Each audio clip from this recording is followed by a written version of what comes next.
नमस्कार प्रियजनों, आज हम बात करने वाले हैं वर्ग 10वां के रसायन विज्ञान से पहला अध्याय रासायनिक अभिक्रिया एवं समीकरण में एक नए टॉपिक के बारे में, जिसका नाम है how to balance chemical equations. रासायनिक समीकरण को संतुलित कैसे करें।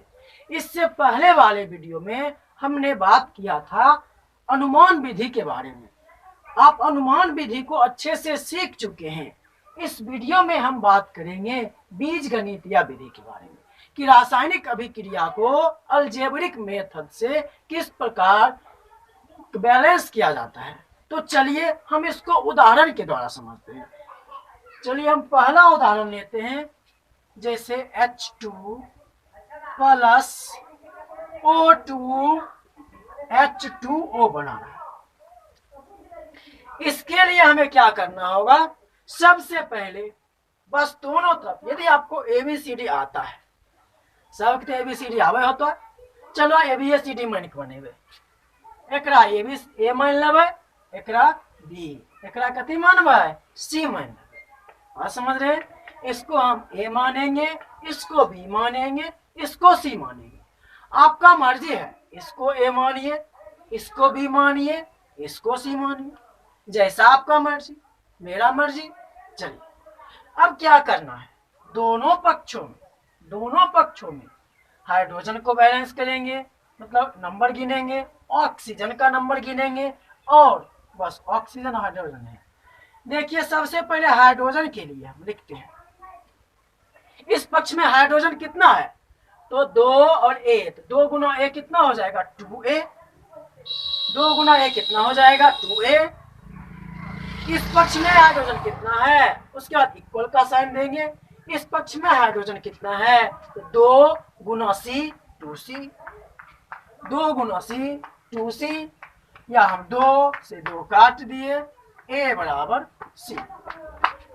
C, एक समीकरण बन गया। अब हम ऑक्सीजन देखेंगे, ऑक्सीजन के लिए क्या है, तो इस पक्ष में ऑक्सीजन कितना है, तो देखिए 2 गुना B, इधर ऑक्सीजन कितना है 2B, इस पक्ष में ऑक्सीजन कितना है, नहीं कुछ तो 1 गुना C, तो सिर्फ C हो जाएगा। लिख लिए, हमारे पास 2 समीकरण बन गया।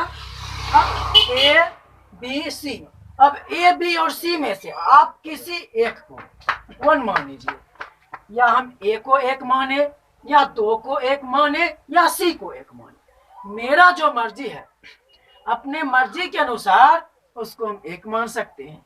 तो हम यहाँ पर क्या माने, तो हम यहाँ पर A को मान लेते हैं 1। माना कि यहाँ पर देखिए तब समझ में आता, माना कि A बराबर कितना 1, A बराबर कितना माने हम 1। जब हम A बराबर 1 लिए, चूंकि A बराबर क्या है C, इसलिए A का वैल्यू कितना 1 रखेंगे, तो C बराबर भी क्या निकल जाएगा 1, यानी A बराबर 1 और C बराबर भी ऐसे करके हम लिख सकते हैं 1। यहाँ तक तो सॉल्व हो गया। अब क्या करना है, बस इस समीकरण को अब सॉल्व करना है। चूंकि हम जानते हैं 2B बराबर कितना C, या B का वैल्यू निकालना है, 2B बराबर C का वैल्यू अभी कितना हम निकाले 1 निकाले हैं, यहाँ पर क्या रख देंगे 1, यहाँ पर 1 रख दिए।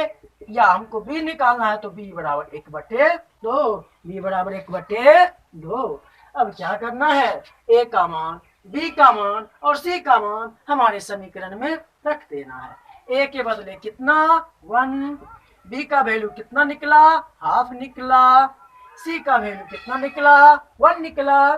समीकरण संतुलित है, तो गिन के देखिए क्या समीकरण संतुलित है। तो गिनते हैं, हाइड्रोजन का संख्या कितना 2 2 दूनी 4, यहाँ पर 1 है, 2 एकम 2, यहाँ पर कितना है, तो हाइड्रोजन 2 है, इस पक्ष में कितना है, तो 2 एकम 2, इस पक्ष में हाइड्रोजन 2 बैलेंस है। अब ऑक्सीजन की बारी है, ऑक्सीजन को गिनते हैं, तो 1/2 और गिना कितना 2, इस पक्ष में ऑक्सीजन कितना 1, यानी आधा है, आधा दूनी कितना 1 होगा। इस पक्ष में ऑक्सीजन कितना है 1, 1 1 1, क्या ऑक्सीजन भी बैलेंस है? ऑक्सीजन भी बैलेंस है। तो यहाँ पर हम क्या देख रहे हैं, हाइड्रोजन और ऑक्सीजन दोनों बैलेंस है। अब हमने इससे मतलब इसको आप समझ गए होंगे। इससे पहले हमने बताया था कि हम समीकरण को जब भी लिखते हैं तो उसको हम बटा हटा देते हैं, जो बटा में रहता है उसको क्या करते हैं, हटा देंगे। ऐसे ही थोड़े हटा देंगे, भाई कुछ गणित वाला नियम वम लगे हुए तब न हटते हैं। चलिए हम नियम लगाते हैं। तो क्या करना होगा, यहाँ पर बटा में कितना है, 2 है। पूरे समीकरण में क्या करेंगे, पूरे समीकरण में होल इक्वेशंस में 2 से मल्टीप्लाई करेंगे, 2 से गुना। अब सभी में 2 से गुना करो, 2 इकाई 2H2। देखो यहाँ पर हाफ है, इसमें 2 से गुना करेंगे, 2 2 कट गया, सिर्फ क्या बचा 1 O2 गिव्स यहाँ पर कितना 2H2O। अभी भी यह संतुलित है, पहले भी संतुलित था, अभी भी संतुलित है, एक कन्वेंशन, इसको हम ऐसा करते हैं। तो अब गिनिए क्या सही है। तो 2 दूनी 4 और हाइड्रोजन इधर, 2 दूनी 4 हाइड्रोजन इधर, हाइड्रोजन बैलेंस। 2 ऑक्सीजन इधर, 2 ऑक्सीजन इधर, तो 2 ऑक्सीजन इधर। समीकरण क्या है, संतुलित है। तो हमें उम्मीद है आप पहले उदाहरण के द्वारा समझ गए होंगे। 1-2 और उदाहरण हम लेंगे और बारीकी से चीज को समझेंगे, कॉन्सेप्ट्स को समझने का प्रयास करेंगे। बीजगणितीय विधि को संतुलित करने के लिए एक और तरीका है जिसमें हम अनुपात निकालते हैं। बात समझ रहे हैं, जिसमें हम अनुपात निकालते हैं उसी का यह रूप है, उसी का वह सरलतम रूप है। तो चलिए दूसरा उदाहरण लेते हैं। जैसे लिए हैं N2 प्लस में H2 गिव्स NH3। क्या करना है, सबसे पहले ABCD मानो। ABCD नहीं आता है तो क्या मानना है, कुछ भी मान लीजिए, अपना नाम लिख लीजिए। यहाँ पर A, यहाँ पर B, यहाँ पर C। हम यहाँ पर नाइट्रोजन को बैलेंस करेंगे, दोनों पक्ष में लिखेंगे। नाइट्रोजन की संख्या कितनी है, 2 गुना A 2A। फिर बराबर करेंगे, इधर नाइट्रोजन कितना है, इधर नाइट्रोजन कितना है, 1 गुना नहीं कुछ, तो यहाँ पर 1 गुना C बराबर सिर्फ C, 2A बराबर C।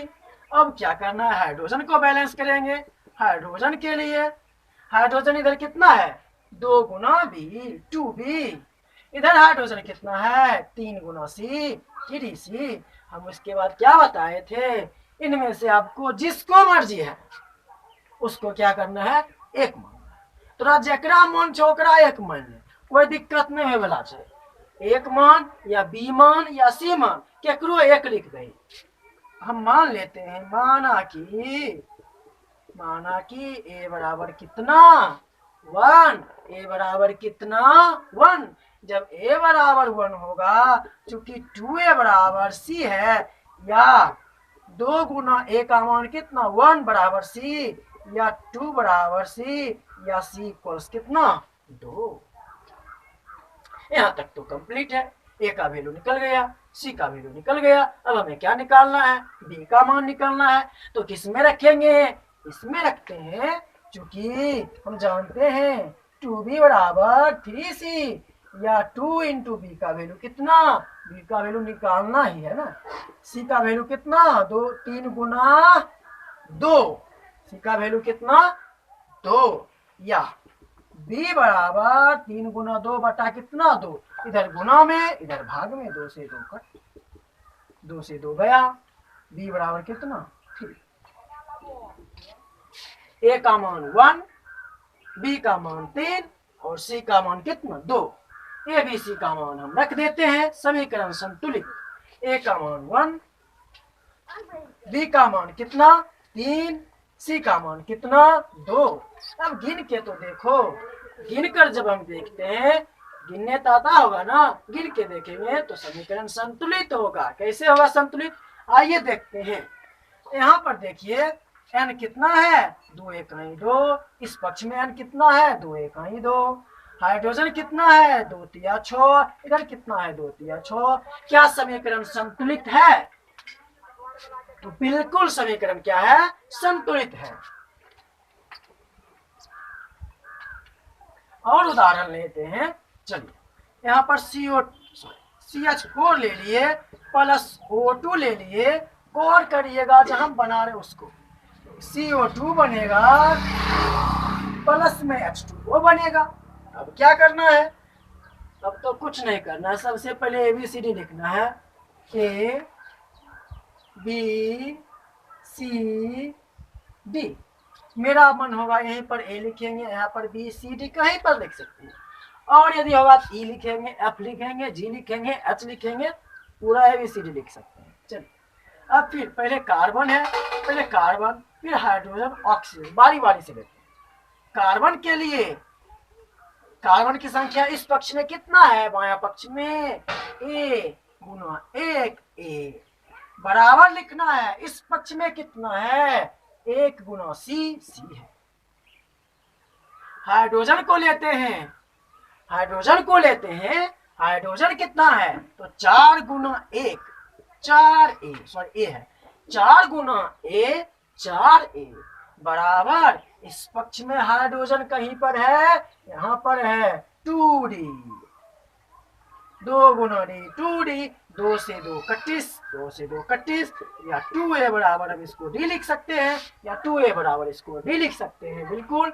अब कुछ और है, हमारे पास ऑक्सीजन है, इधर ऑक्सीजन का संख्या कितना? 2 गुना B, इधर ऑक्सीजन का संख्या कितना? 2 गुना C, और है 1 गुना D प्लस में, और यदि आएगा जैसे मान लेते, और यहाँ पर है कुछ है E है तो 2E लिखते, और कुछ रहता और लिखते, लेकिन हमारे पास 2 पक्ष तक ही है, इसलिए यहीं तक लेंगे। इसमें कितना है? 2C प्लस और है कितना? 1D, तो 2C प्लस D। अब देखिए क्या करना है, अब क्या करना है? फिर वही दिल लेके आया अपना भैया, मतलब फिर वही, किसी को 1 मान लेना है। A मानिए, B को 1 मानिए, C को 1 मानिए, या D को 1 मानिए। चलिए हम मान लेते हैं, माना कि A बराबर कितना? 1। जब A बराबर 1, चूंकि A बराबर 1, चूंकि A बराबर क्या है? C, इसलिए C बराबर भी क्या हो जाएगा? 1। जब A बराबर C है, A 1 है, तो C भी कितना हो जाएगा? 1। तो यहाँ से हमें A और C का मान निकल गया, A और C का मान निकल गया। अब B और D चाहिए, तो B के लिए, चलिए D के लिए इसमें रख देते हैं, क्योंकि 2A बराबर क्या है? D, 2A बराबर D, या 2 इंटू A का मान 1, A का मान 1 बराबर कितना? D, या 2 बराबर कितना? D, या D बराबर कितना? 2, D का मान भी 2 निकल गया। अब हमें क्या बचा है? सिर्फ और सिर्फ B बचा है। तो B देखिए किस में आता है? इस पक्ष में B आता है, चूंकि हम जानते हैं 2B बराबर कितना है? 2B बराबर 2C प्लस कितना है? D। 2B बराबर 2C प्लस D, तो निकालना है 2B बराबर, C का मान अभी तुरंत निकाले हैं, कितना? 1, C का मान 1, D का मान कितना? 2 रख दिए, या 2B बराबर 2 1 2 प्लस में 2, या 2B बराबर 2 2 4, 2 से 2 गया, या B बराबर कितना? 2, B बराबर कितना? 2। अब सभी मान को क्या कर दो? यहाँ रख दो। समझ में आई बात? A का मान 1, B का मान 2, D का मान 2, C का मान 1। सभी मान को क्या करना है? उसके अपने अपने जगह पर क्या कर देना है? रख देना है। बस मेरा समीकरण संतुलित हो जाएगा, बस मेरा समीकरण संतुलित हो जाएगा। A कितना लिए हैं? 1 लिए हैं। B कितना निकला है? 2 निकला है। C कितना निकला है? 1 निकला है। अच्छा, D कितना निकला है? 2 निकला है। गिन के देखिए, समीकरण संतुलित होगा। समझ ली कि नहीं? पहले गिनते, कार्बन कितना है इधर? 1, 51 कार्बन है, इधर क्या है? कार्बन 51 कार्बन इधर है। कार्बन संतुलित, चलो कार्बन संतुलित है। हाइड्रोजन की बात करते हैं, इधर हाइड्रोजन कितना? 1 गुना 4, 1 गुना 4, इधर कितना है? 2 दूनी 4, इधर भी 4 है। और गौर करिए जरा, ऑक्सीजन को गिनते हैं, ऑक्सीजन भी 2 दूनी 4, इधर कितना है 2 इकाई 2 इसमें, 2 इकाई 2 इसमें, 2 + 2 कितना 4 पूर गया, 2 2 4, 2 2 4। समीकरण संतुलित, समीकरण संतुलित हो गया। बस 1 से 2 उदाहरण और लेते हैं और आपका कॉन्सेप्ट क्लियर हो जाएगा। ऐसे हम उम्मीद करते हैं कि आप समझ गए होंगे। समझ गए? बोलिए हाँ। अगर हम कभी कभी दिल का बात हम भी समझते हैं, क्योंकि हम भी किसी का आशिक है। चलिए यहाँ पर अब किसका है वो नहीं बताएंगे। यहाँ पर एक और उदाहरण लेते हैं, सबसे हल्का उदाहरण ले लेते हैं। क्या उदाहरण ले? H2 प्लस Cl2 HCl बना रहा है। इसको जरा संतुलित कीजिए, इसको A, इसको B, इसको C। H के लिए कितना 2A, इधर H के लिए कितना 1C, सिर्फ C। Cl के लिए 2B, इधर Cl के लिए सिर्फ C। और कुछ है? नहीं ना, नहीं ना, किसी को एक मान लीजिए। अच्छा, बार बार एक मानते थे। अब आप सोच रहे होंगे कि सिर्फ एक ही एक क्यों मान रहे हैं? तो ऐसा कोई बात नहीं है। हम ए को माने, बी माने, सी माने, हम बार बार बोल रहे हैं। तो यहाँ पर इस बार किसको मान ले? बोलिए बी को मान लेते हैं। माना बी बराबर कितना 1। जब b बराबर 1 तो चूंकि 2b बराबर c, या 2 गुना b का मान कितना 1 बराबर c, या c बराबर कितना 2, c बराबर 2 कंप्लीट। अब क्या करते हैं? c बराबर 2, चूंकि हम जानते हैं 2a बराबर क्या है c, 2a बराबर क्या है c, या 2a बराबर c का वैल्यू कितना, c का वैल्यू कितना निकला 2 निकला। चलिए 2 से 2 गया, 2 से 2 गया, या a बराबर कितना 1। यहाँ तक तो चीज क्लियर है। अब सारा वैल्यू यहाँ पर रख दीजिए, समीकरण संतुलित हो जाएगा। a का मान 1 नहीं, इस बार a का मान 1 निकला है, b का मान कितना 1, c का मान कितना 2। अब गिनना शुरू करो। हाइड्रोजन की संख्या 2, हाइड्रोजन 2, क्लोरीन का संख्या 2, इधर 2 है तो इधर भी हाइड्रोजन 2 और क्लोरीन भी कितना 2। समीकरण संतुलित, समीकरण संतुलित। एक और उदाहरण और अंतिम उदाहरण लेते हैं। चलिए क्या लेंगे इस बार?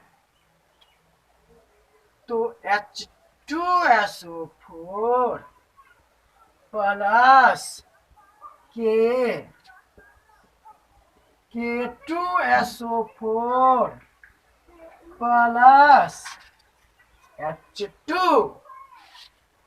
Plus H2। अब तो संतुलित करिए इसको। तो सबसे पहले A लिखेंगे, B लिखेंगे, C लिखेंगे और D लिखेंगे। A हाइड्रोजन के लिए देखेंगे, A कितना है तो 2A, इधर हाइड्रोजन कितना है, इधर हाइड्रोजन कितना है 2D, 2 से 2 गया, A बराबर कितना D। इधर S के लिए देखेंगे, सल्फर के लिए नहीं कुछ तो यहाँ पर 1 लगा है, 1 गुना A यही होगा। इधर सल्फर कितना है 1 गुना C ही होगा कंप्लीट। अब O को देखना है, O कितना है 4 गुना A, 4A बराबर, इधर O कितना है, इधर O कितना है, इधर O कितना है तो 4C है ना, 4 से 4 गया, A बराबर क्या हो गया C। ऐसे भी हम A बराबर C पहले ही प्राप्त कर चुके हैं। अब देखिए कहीं पर K मिल रहा है आपको, तो K कितना है, K के लिए गौर करिए, B सिर्फ क्या है K के लिए B बराबर, इधर क्या है K में 2C, B बराबर 2C। किसी को 1 मान लीजिए, A B C D, किसी को हम मान लेते हैं D बराबर 1, D बराबर 1। जब D बराबर 1 मानेंगे तो D बराबर जब 1 मानेंगे तो किसमें D है, किसमें D है, किसी में नहीं। यहाँ पर A बराबर D है, चूंकि A बराबर D का वैल्यू कितना 1, इसलिए D का वैल्यू 1, तो A बराबर भी क्या निकल गया 1। चूंकि a बराबर जब 1 तो c बराबर कितना 1, क्योंकि a बराबर c है, a बराबर 1 तो d बराबर 1 मान ही चुके हैं, a बराबर c है तो c बराबर भी 1। अब b बचा तो चूंकि b बराबर कितना है 2c, या b बराबर 2 इंटू सी का मान 1, या b बराबर कितना सिर्फ 2। कंप्लीट है, यहाँ तक चीज क्लियर हो रहा है, यहाँ तक आप कॉन्सेप्ट समझ रहे हैं। अब हम क्या करते हैं, यहाँ पर a b और c d का वैल्यू यहाँ पर क्या करेंगे, रख देंगे। बस मेरा समीकरण क्या हो जाएगा, क्या हो जाएगा, वही जो कर रहे हैं, क्या कर रहे हैं, तो संतुलित कर रहे हैं, संतुलित हो जाएगा। वाह, खुश कितना है हो गया। तो चलिए a का वैल्यू यहाँ पर कितना निकला है, a 1 निकला है, चलिए 1 रखते हैं। b का मान कितना निकला है, b का मान 2 निकला है, चलो सही 2 है। एक c का मान 1, d का मान कितना 1, गिनकर देखते हैं, गिनकर देखते हैं, उसके बाद पता चलेगा। तो हाइड्रोजन कितना 2, हाइड्रोजन कितना 2 कंप्लीट, सल्फर कितना 1, सल्फर कितना 1, ऑक्सीजन कितना 4, ऑक्सीजन कितना 4, पोटासियम कितना 2, पोटासियम 2। समीकरण संतुलित, समीकरण क्या हो गया मेरा, संतुलित हो गया। तो हमें उम्मीद है कि आप रासायनिक समीकरण को बीजगणित या विधि से संतुलित करने के लिए सीख गए होंगे। यदि आपको किसी प्रकार का समस्या होता है, यदि आप किसी चीज को ना समझे हो, तो हमारे कमेंट सेक्शन में आप कमेंट करके सवाल को पूछ सकते हैं, या मेरा इंस्टाग्राम का लिंक दिया गया है, उस पर हमको फॉलो करके वहां पर भी अपना डाउट रख सकते हैं। तो चलिए आज भर के लिए इतना ही, मिलते हैं अगले वीडियो में, तब तक एंजॉय कीजिए।